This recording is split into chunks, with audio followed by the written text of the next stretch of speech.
Hello everyone, welcome to PW.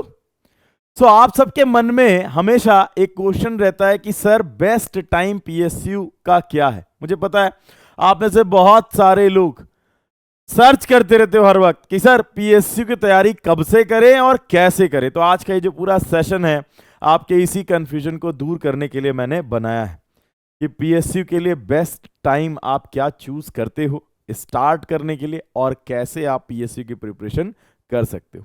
इससे पहले कि मैं सीधे आपको टाइम बता दूं, कुछ फैक्ट्स आपके सामने रखना चाहूंगा पीएसयू प्रिपरेशन से रिलेटेड।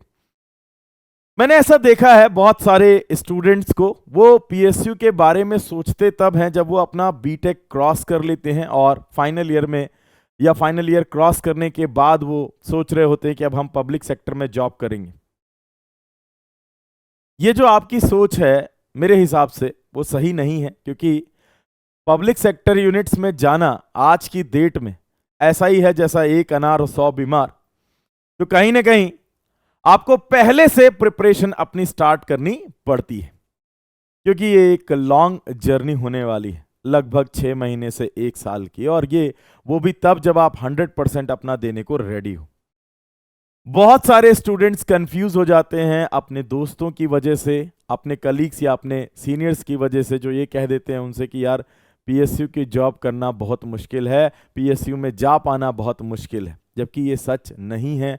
आपको मैं बता दूं पीएसयू में जाना बहुत आसान है, रास्ता आपके सामने है।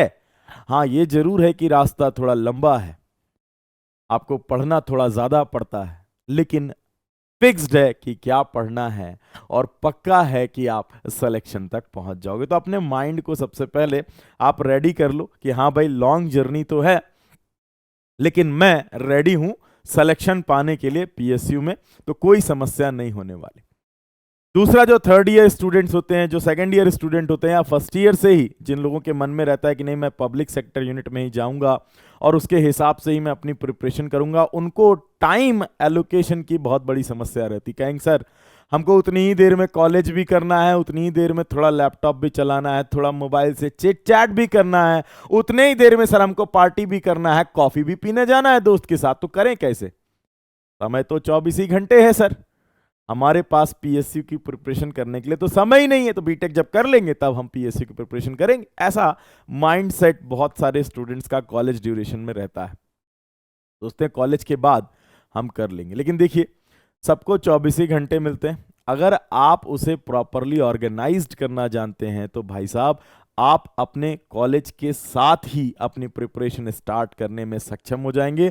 और 100% है कि कॉलेज क्रॉस करते करते आपके पास पीएसयू की जॉब होगी, आपका डिजायर्ड पीएसयू, चाहे वो बीएचईएल हो, घेल हो, बेल हो, है ना, एनटीपीसी हो, जो भी आपका डिजायर्ड पीएसयू है, आप बहुत आराम से वहां पहुंच सकते हो। पीएसयू में जॉब करने का मतलब प्राइवेट वाले के कंपैरेटिवली आप 10 साल आगे छलांग मार देते हो, चाहे वो स्किल डेवलपमेंट से रिलेटेड हो या फिर इंफॉर्मेशन से रिलेटेड हो या करियर स्टेबिलिटी से रिलेटेड हो, हर जगह पे। ठीक है भाई, टाइम तो अनस्टॉपेबल है, तो आप रोक तो नहीं पाओगे कि हमने पॉज कर दिया, अब हम एक काम करेंगे सर, हम फटाफट अपना पढ़ाई कर लेंगे, उसके बाद वापस से टाइम को रिज्यूम करके बाकी के अपने भी काम कर लेंगे। ऐसा तो है नहीं, समय तो गतिमान है, वो जो चलता रहेगा, रुकेगा तो है नहीं। तो टाइम मैनेजमेंट रिक्वायर्ड है, और टाइम मैनेजमेंट सिर्फ और सिर्फ पॉसिबल है अपना डेली टाइम टेबल बना के। तो मेरे हिसाब से अगर आप पीएसयू को टारगेट करने के बारे में सोच रहे हैं, आप कॉलेज में पढ़ रहे हैं या आपने पढ़ाई अपनी कंप्लीट कर ली है और अब आपके मन में है कि नहीं मैं पीएसयू ही जाना चाहता हूं, स्टेबल जॉब करना चाहता हूं, तो भाई साहब आपको अपना टाइम टेबल मैनेज करना आना चाहिए और डेली शेड्यूल बनाना ही एकमात्र रास्ता आपके पास है। पीएसयू की प्रिपरेशन करना बाकी अपने थ्योरेटिकल एग्जाम की प्रिपरेशन करने से थोड़ा डिफरेंट होता है। जनरली क्या होता है कि आप अपने एग्जाम के लिए तो बस फिगर्स देख लिए, थोड़ा बहुत समझ लिए, जाके पेपर में आपने लिख दिया और कहीं ना कहीं थ्योरेटिकल में आपको मार्किंग मिल गई। लेकिन यहाँ आपका जो पीएसयू पेपर होगा वो ऑब्जेक्टिव टाइप होगा, या तो सही या तो गलत, और ऐसा होने की वजह से इसमें नंबर स्कोर करना काफ़ी डिफिकल्ट हो जाता है। अब आप ही बताइए, मान लीजिए आप पढ़े हो मैकेनिकल और आपको थमा दिया जाए पेपर मैथमेटिक्स का, या फिर मैं थमा दूं पेपर आपको इलेक्ट्रॉनिक्स का, आप कितना स्कोर कर लोगे? सोचो जरा। सर शून्य, नील बटा सन्नाटा स्कोर करूंगा। क्यों? पढ़े कुछ और थे, आया कुछ और है। क्योंकि तुम अपने एग्जाम को जानते ही नहीं थे। जरूरी क्या है, अपने एग्जाम को समझना। पीएसयू, हर different PSU apart from GATE की अगर मैं बात करूं, जो पीएसयूज गेट के थ्रू होते हैं उनको अगर छोड़ दीजिए, तो जो भी पीएसयूज हैं, चाहे वो सेल हो गया, चाहे वो आपका बीएचईएल का पेपर हो गया, ठीक है, इसरो का पेपर हो गया, हर पीएसयू का अपना एक पैटर्न है, अपना एक सिलेबस है, और कहीं ना कहीं आपको उसको फॉलो करना, उसके तरीके को फॉलो करना बहुत ज़्यादा ज़रूरी है अगर आप सच में सिलेक्शन चाहते हैं तो। ऐसा नहीं है कि आप किताब उठा के पूरी किताब पढ़ लेंगे तो सिलेक्शन हो जाएगा। प्रिसाइज स्टडी नीडेड होती है पीएसयू में सिलेक्शन के लिए।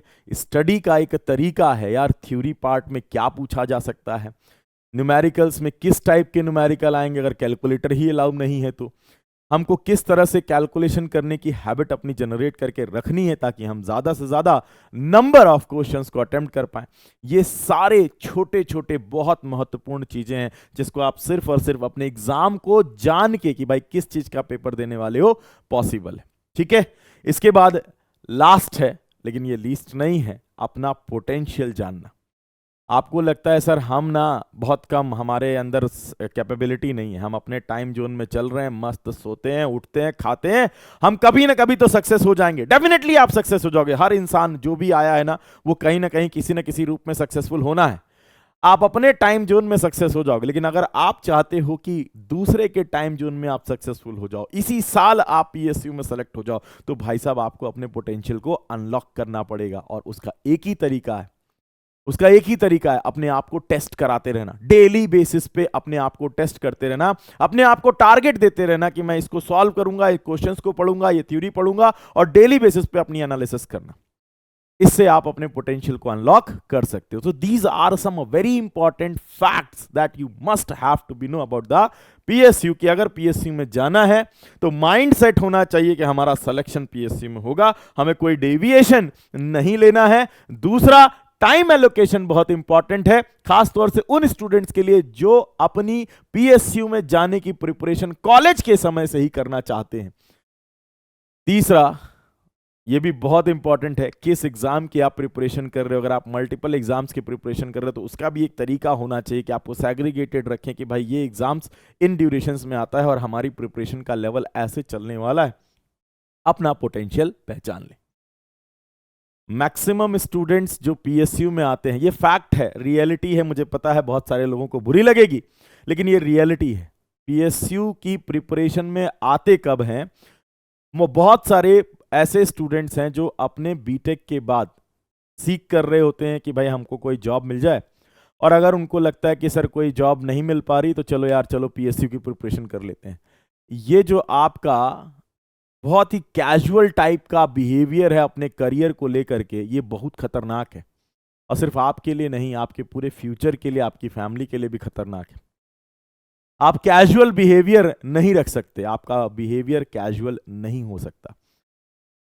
डेविएशन भी नहीं करना चाहिए। करियर ऑप्शंस को लेके बहुत ज्यादा स्टूडेंट्स डेविएट रहते हैं, सोचते हैं यार सर एक काम करता हूं, मैं कोडिंग भी सीख लेता हूं, मैं पीएसयू की प्रिपरेशन भी कर लेता हूं, मैं आईएएस की प्रिपरेशन भी कर लेता हूं, ईएससी की प्रिपरेशन भी कर लेता हूं, मेडिकल में भी चला जाऊंगा, घूम फिर के सब जीरो, नील बटा सन्नाटा। क्यों? क्योंकि करियर ऑप्शन खोज रहे थे। एक होता है करियर ऑप्शन को चुनना और एक होता है करियर ऑप्शन खोजते रहना।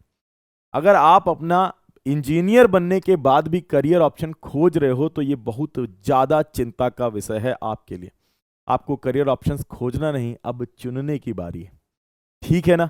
आप मान लीजिए आपको छत पे जाना है, आपको पता है यार कि एक ही रास्ता है, हमको छत पे जाने का रास्ता बड़ा सिंपल सा है और सीढ़ी लगी हुई है, ऐसा नहीं कि सीढ़ी नहीं लगी हुई है। आपको पता है यार कि हमारे पास टीचर है, हमारे पास मटेरियल है, हमारे पास सब्जेक्ट है, सीढ़ी लगी हुई है।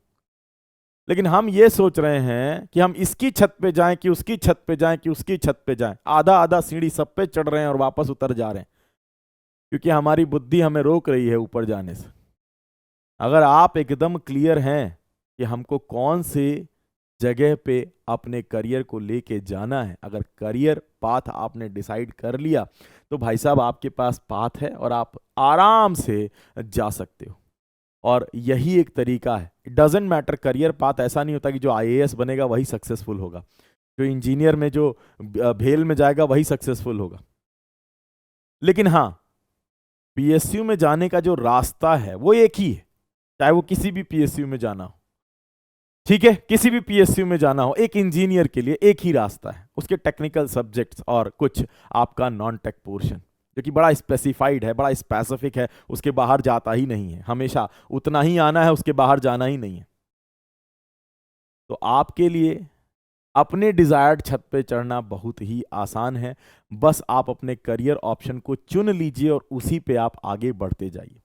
डेविएशन होना एक बीटेक स्टूडेंट के मन में आज की डेट में, जब जॉब क्राइसिस थोड़ी बहुत चल रही हैं, तो जाहिर है आपको ये लगता है कि मैं अपना कोडिंग के जो है वो सीख लूं। अब क्या है, एआई आ गया, तो आपको लगता है अब एआई सीख लेते हैं, बाकी सब छोड़ो, अब एआई में अपना करियर बनाते हैं। तो ऐसा नहीं होता, जब तक कि आप डिसाइड नहीं कर लेते ना कि हाँ मुझे यहां जाना है, तब तक बड़ी मुश्किल होगी। दूसरा, कोई भी स्किल डेवलप करने में समय ज्यादा लगेगा कंपैरेटिवली एक पेपर निकालने के, क्योंकि आपको यार वही पढ़ना है जो पढ़ के आपने अपना बीटेक निकाला है। ऑलरेडी आप इंजीनियर हो, आपको इंजीनियरिंग आती है, बस आपको सिस्टमेटिक वे में पढ़ने की नीड है। अगर कायदे से केवल 6 से 8 महीने की प्रिपरेशन कर दी जाए तो पीएसयू में सिलेक्शन कोई रोक नहीं सकता। और 6 से 8 महीने में मैं आपको बोलूं कि आप कोडिंग के बादशाह बन जाओगे, तो ऐसा नहीं होने वाला। ये बात अपने दिमाग में रख लीजिए। ऐसा नहीं है कि स्किल सेट्स डेवलप नहीं करनी है, बिल्कुल करनी है स्किल सेट्स डेवलप, लेकिन आपका गोल 2 भागों में बटा होना चाहिए, प्राइमरी गोल और सेकेंडरी गोल। जो प्राइमरी गोल है उस पर अधिक समय देना है, उस पर ही ज्यादा फोकस्ड रहना है, फिर सेकेंडरी गोल के बारे में सोचना है। ठीक है, अपने मन में से जो दुविधा है ना कि यार मेरा नहीं हुआ तो क्या होगा, जब तक आप ये दुविधा निकाल नहीं दोगे तब तक आप समस्या में पड़े रहोगे और सिलेक्शन से दूर रहोगे। तो ये दुविधा निकाल दो और उसके हिसाब से जब आप पढ़ोगे कि हाँ अब हमको इसी में सेलेक्ट होना है, तभी आप अपना 100% दे पाओगे। तो डेविएशन से बचना है, करियर ऑप्शन को लेके डेविएशन से आपको बचना है। आपका फोकस होना बहुत जरूरी है अगर आप पीएसयू में जाना चाहते हो तो। फोकस होना बहुत जरूरी है। आप कल्पना तो कर लेते हो, लेकिन उसको कार्य रूप देने में हर बार विफल हो जाते हो। हर बार कल्पना किए थे, हाई स्कूल में कल्पना किए थे टॉप करेंगे, इंटरमीडिएट कल्पना किए थे आईआईटी में जाएंगे, कई लोग आईआईटी में चले भी गए, कुछ लोग नहीं जा पाए। उसके बाद फिर कल्पना किए थे पीएसयू में जाएंगे, लेकिन कल्पना को सच करने के लिए हमेशा कुछ एफर्ट्स रिक्वायर्ड है, उसके लिए कुछ फोकसेस चाहिए। पहला फोकस यही है कि आपका प्राइमरी ऑब्जेक्टिव क्या है। मैक्सिमम स्टूडेंट्स जो मुझे मिलते हैं, मैं उनसे पूछता हूं यार बताओ तुम चाहते क्या हो। सर मैं एक अच्छी जॉब चाहता हूं। अरे किसमें जॉब चाहते हो? मैं एक अच्छी जॉब चाहता हूं सर। अरे किसमें चाहते हो? ये तो सर सोचा नहीं है। जब तक ये नहीं सोचोगे भाई, तब तक कैसे होगा?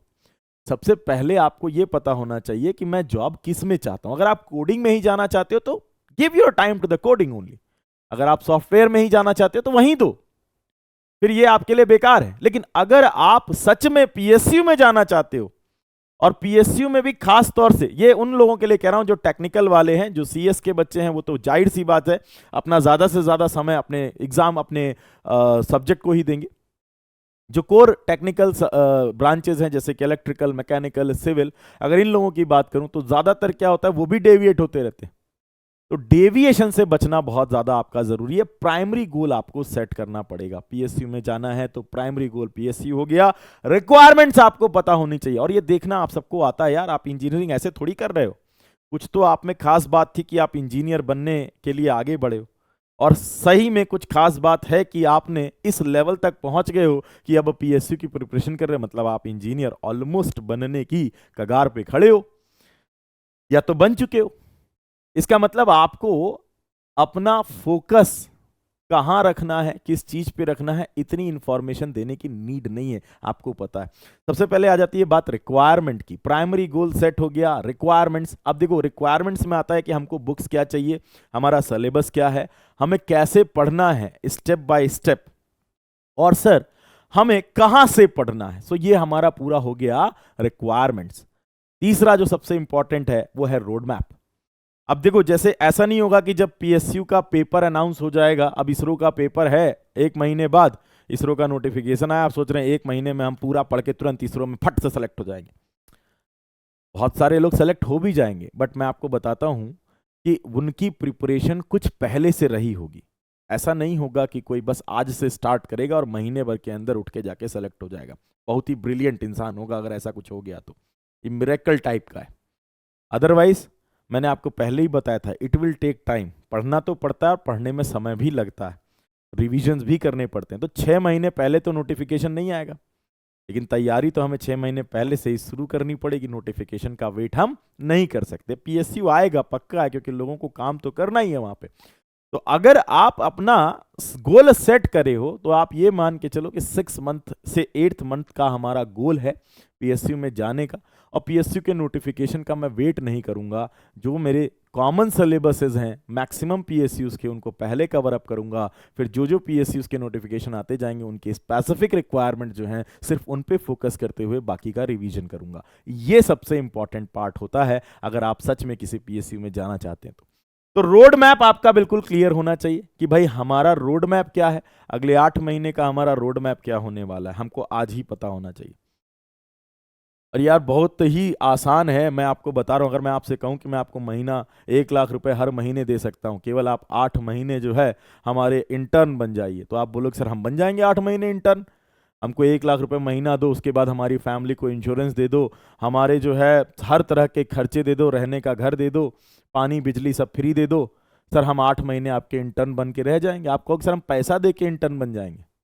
मैं आपसे कह रहा हूं भाई, आपको इंटर्न बनने की नीड ही नहीं है। सिर्फ 8 महीने आप एज अ इंटर्न ये सोचिए कि हमको बस वो 8 महीने अपने पढ़ने में दे देने, तो ये रोड मैप है आपका, पक्का है सक्सेस आगे मिलने वाली। सोर्सेस क्या हैं?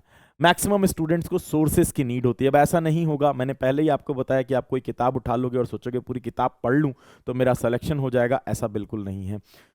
एक तरीका है, एक पैटर्न है जिस पे पीएसयूज पेपर अपने फ्रेम करते हैं। क्वेश्चंस ऑब्जेक्टिव टाइप के होते हैं और ये जो क्वेश्चंस फ्रेम किए जाते हैं उनमें से कौन सी इंफॉर्मेशन स्टूडेंट्स की वो चेक करते हैं, इसी के हम लोग एक्सपर्ट हैं। आपको एक कोचिंग की नीड इसी चीज के लिए पड़ती है, तो मेरे हिसाब से, या अगर सेल्फ स्टडी कर रहे हैं तो आपको प्रिपरेशन वाली बुक्स की नीड आपको इसीलिए पड़ती है, ताकि आपको ये सही में पता चल सके कि हमें क्या पढ़ना है। हमें पूरी बुक नहीं पढ़नी, हमें मास्टरी नहीं करनी, हमें तरीका आना चाहिए कि हम कैसे पेपर को निकाल पाएंगे।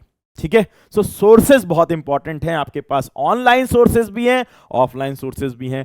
टीचर खुद खड़ा है आपको बताने के लिए कि भाई ये चीजें इस पर्टिकुलर पेपर के लिए इंपॉर्टेंट हैं, आप इस तरह से पढ़ते जाइए। पढ़ना लेकिन आप ही को पड़ेगा, हम सिर्फ आपको उंगली पकड़ के रास्ता दिखा सकते हैं, चलना आपको खुद पड़ेगा। तो सोर्सेज वाली जो बात है मेरे हिसाब से आपको बिल्कुल अच्छे से पता है।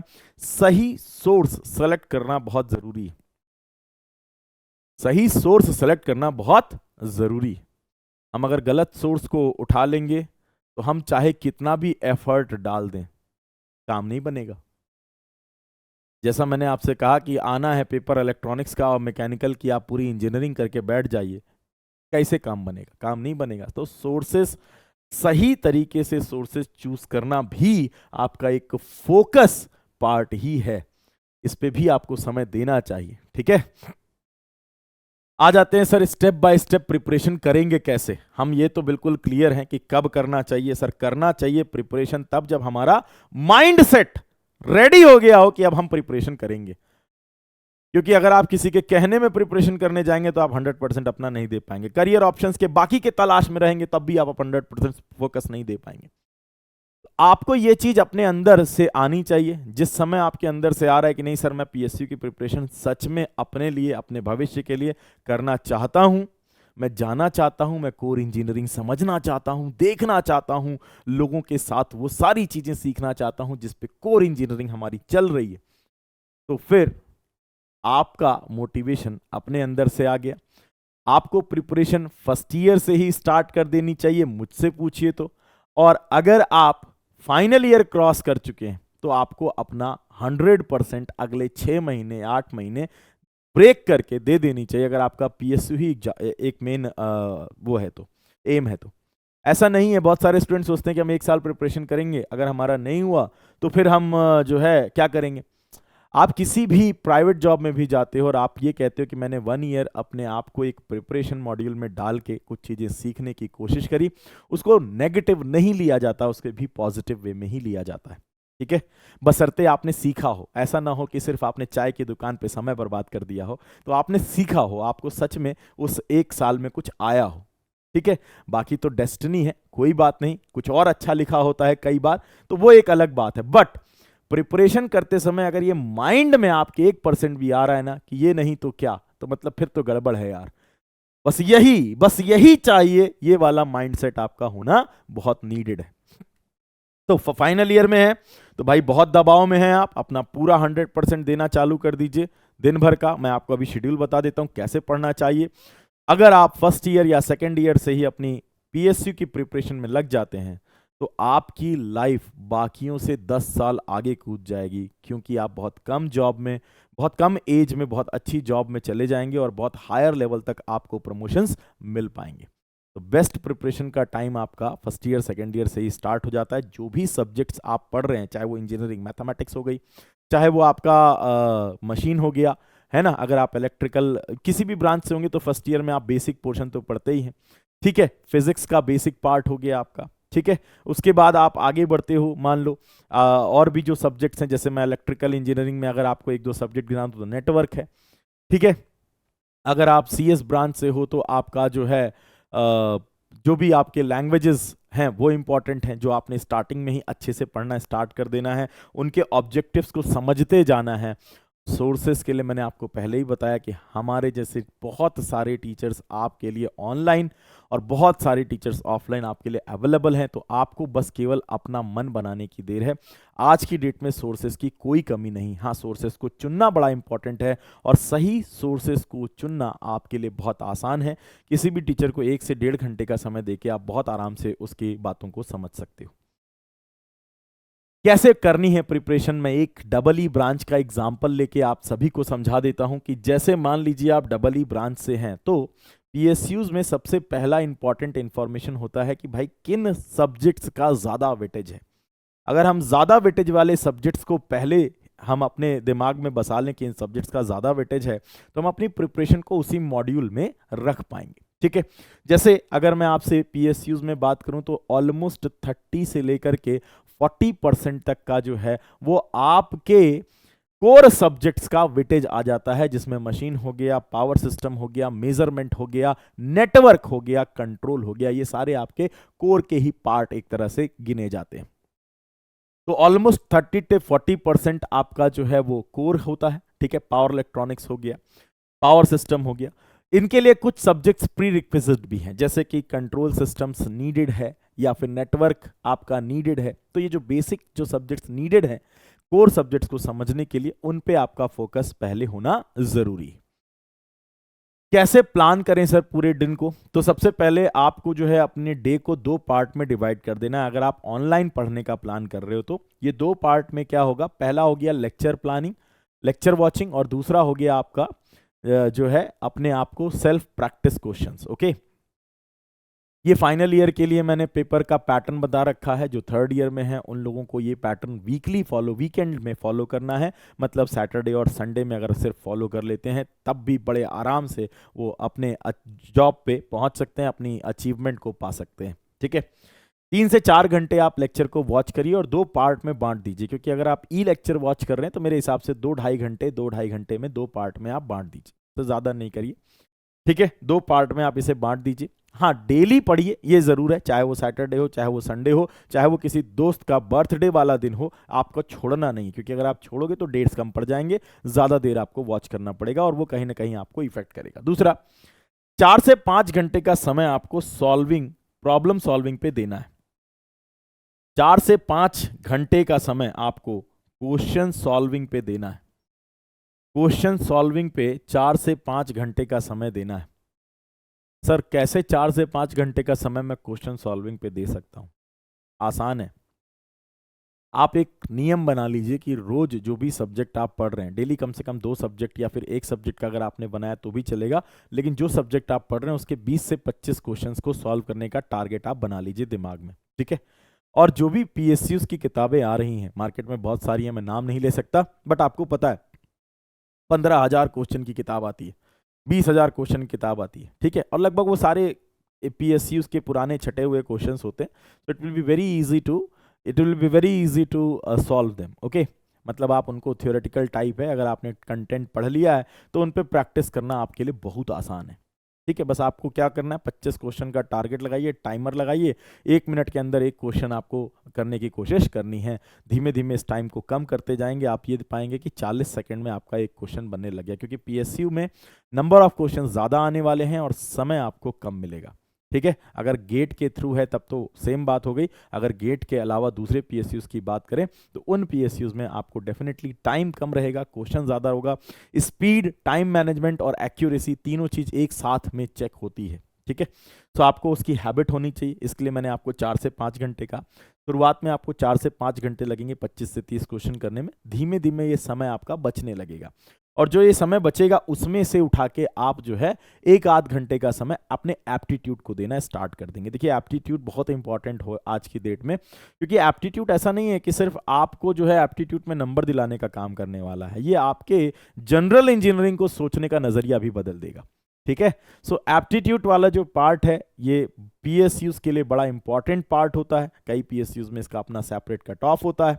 तो मेरे हिसाब से एप्टीट्यूड की प्रिपरेशन तो आपको अपनी स्टार्ट कर देनी है, 1 आध घंटे, आधे घंटे हो सकता है, आप बहुत तेज हो एप्टीट्यूड में आधे घंटे दो, लेकिन डेली बेसिस पे आपको देना है। ठीक है, इसके बाद आ जाते हैं हम लोग शेड्यूल टू हैव फॉलो।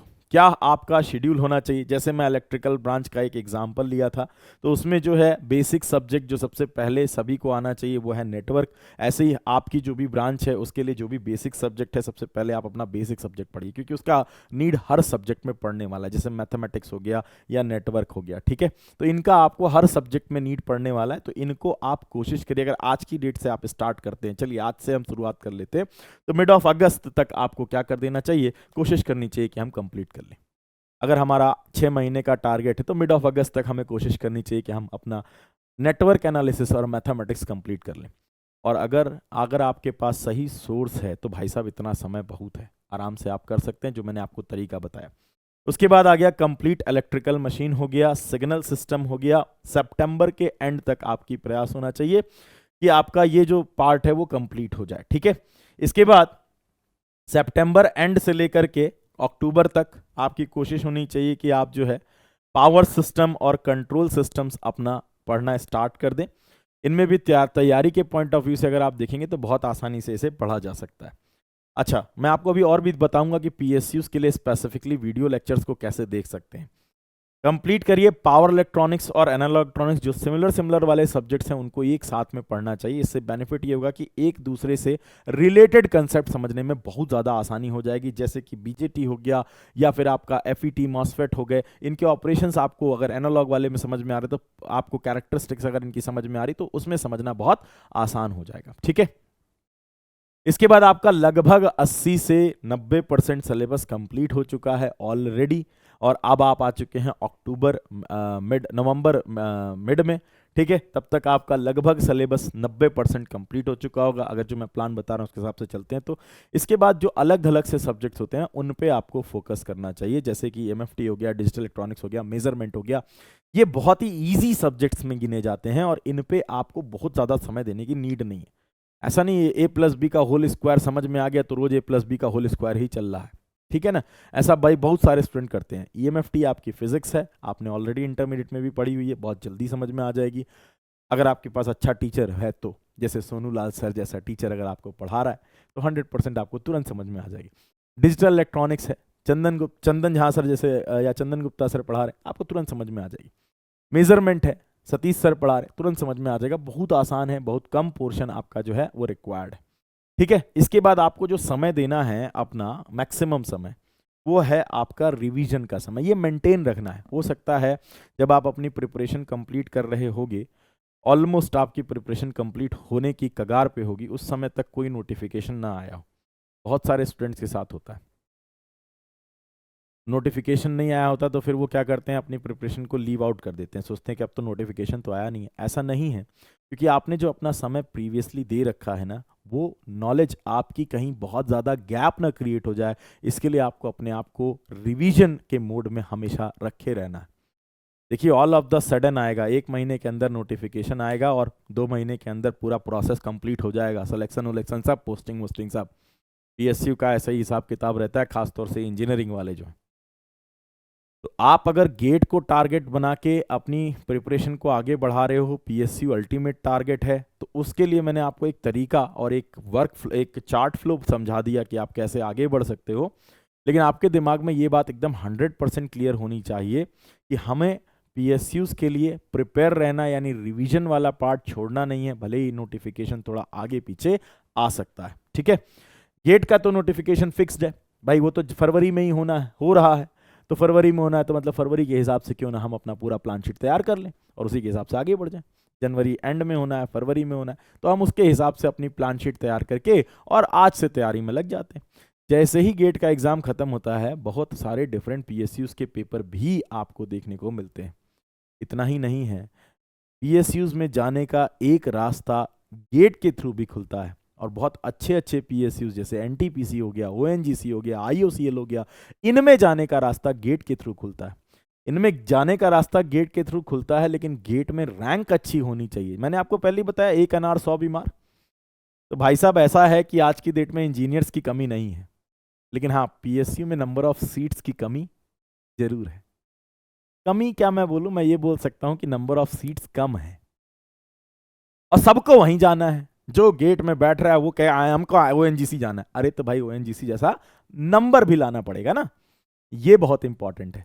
तो ये हमारे माइंड सेट में क्लियर होना चाहिए। अगर गेट के थ्रू जाना है तो गेट में उतना मार्क्स पाना है, अगर पीएसयू में डायरेक्ट पीएसयूज वाले रिक्रूटमेंट के थ्रू जाना है तो उनके लिए हमको प्रिपेयर रहना है, अप टू डेट रहना है। ठीक है, यहां पे आप करियर ऑप्शंस को लेके चल सकते हो कि गेट है और पीएसयू है, गेट है और पीएसयू है। मेरी बात क्लियर है ना?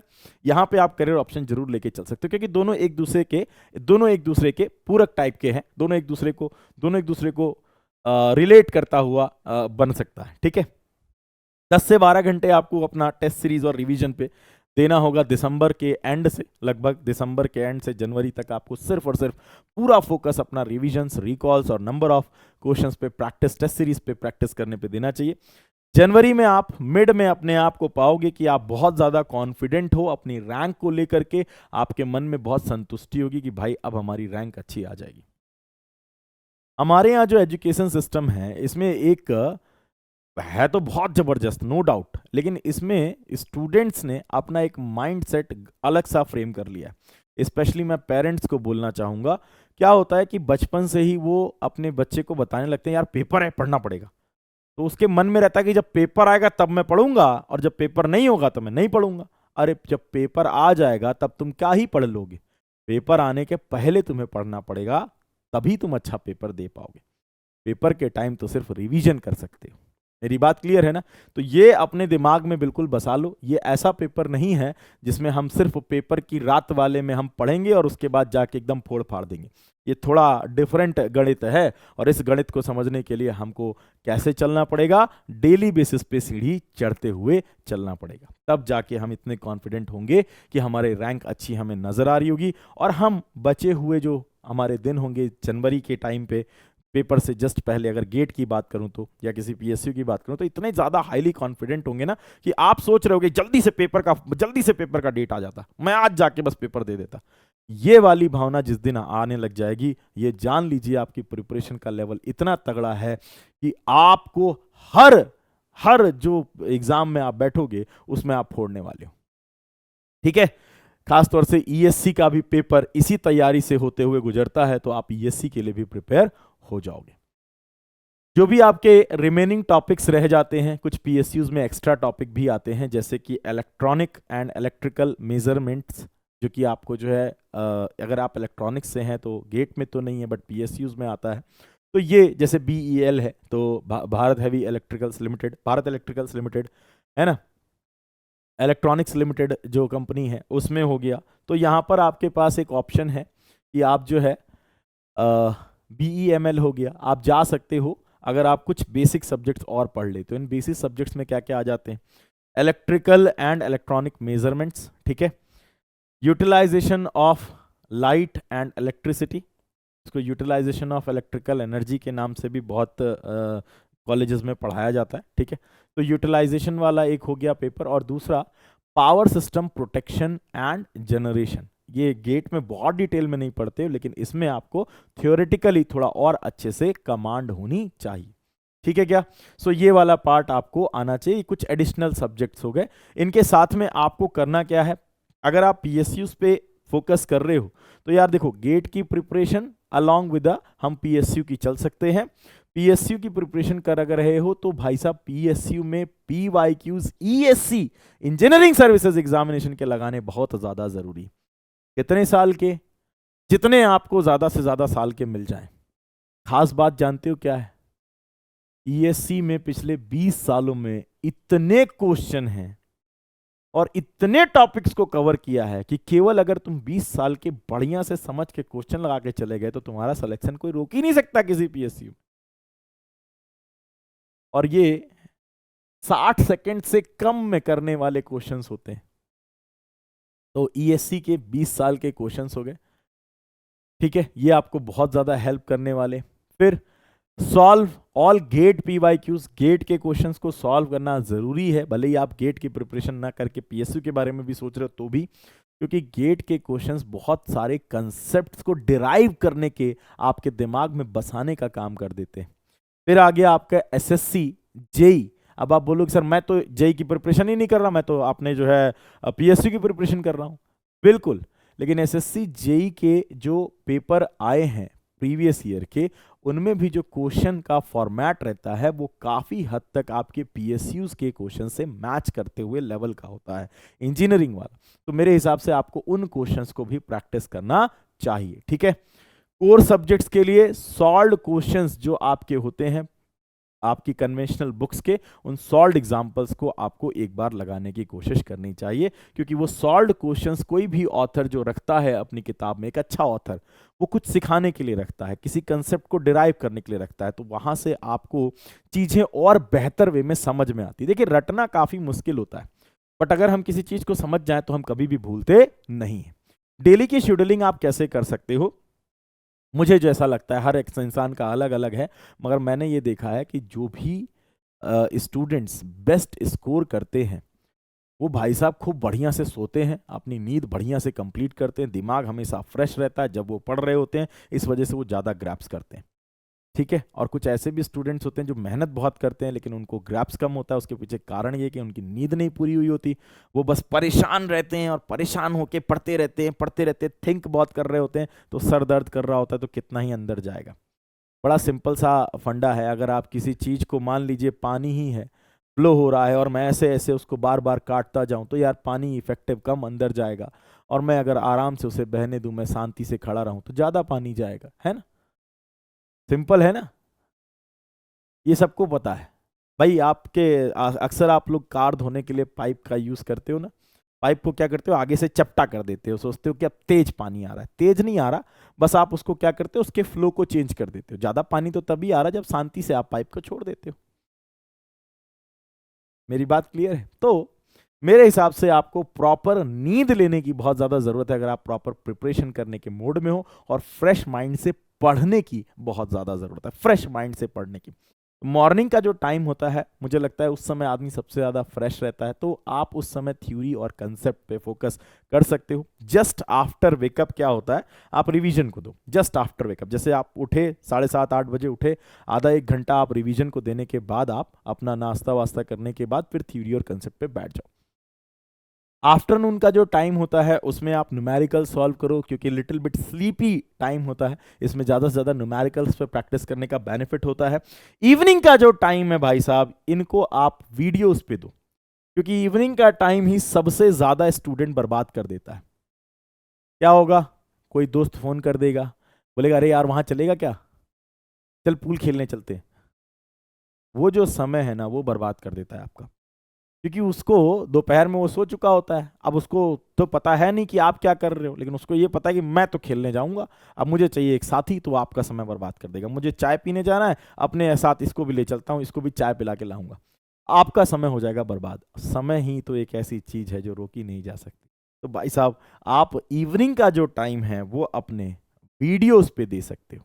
ठीक है, और लेट इवनिंग का time just before the sleep वाला जो टाइम होता है उसमें मेरे हिसाब से रिवीजन करते हुए सो जाना चाहिए, और माइंड में रिवीजन करते करते ही आप सो जाइए। इससे फायदा ये होगा कि आपके दिमाग में वो सारा दिन भर का पढ़ा हुआ चीज एक बार बढ़िया से रिकॉल हो जाएगा। हमारा दिमाग बहुत जबरदस्त चीज है, क्योंकि भगवान ने इसको ऐसा बनाया है कि ये इनफाइनाइट डेटा रख लेता है, रख तो लेता है लेकिन वापस रिट्राइव बड़ी मुश्किल से होता है, क्योंकि इनफाइनाइट डेटा रखता है। ये एक ऐसा स्टोरेज डिवाइस है जिसमें आप डेटा स्टोर तो कर लेते हो लेकिन रिट्राइव करना बड़ा मुश्किल होता है। रिट्राइव करना बड़ा मुश्किल होता है। एग्जाम्पल के तौर पे मैं आपसे ये कहना चाहूंगा कि आप आज सुबह उठे हो, इस समय तक जब तक आप ये वीडियो देख रहे होगे, आप याद करो कि आपने क्या क्या किया था, क्या क्या देखा था, कहां कहां गए थे।